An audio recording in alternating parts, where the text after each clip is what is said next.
সাগর জীবনকে বাঁচানোর একটি প্রধান উৎস। বিশ্বজুড়ে সম্প্রদায় এবং বাস্তুতন্ত্রকে টিকিয়ে রাখে।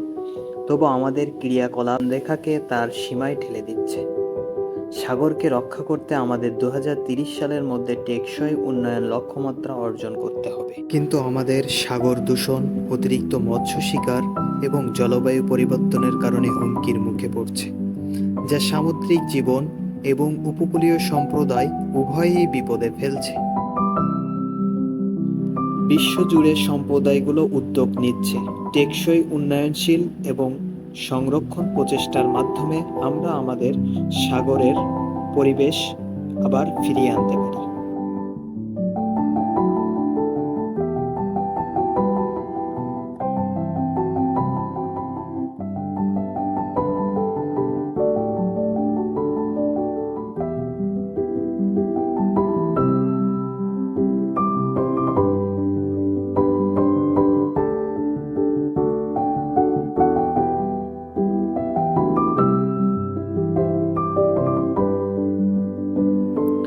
আমাদের 2030 সালের মধ্যে SDG 14 অর্জনের মিশনে যোগ দেওয়া উচিত।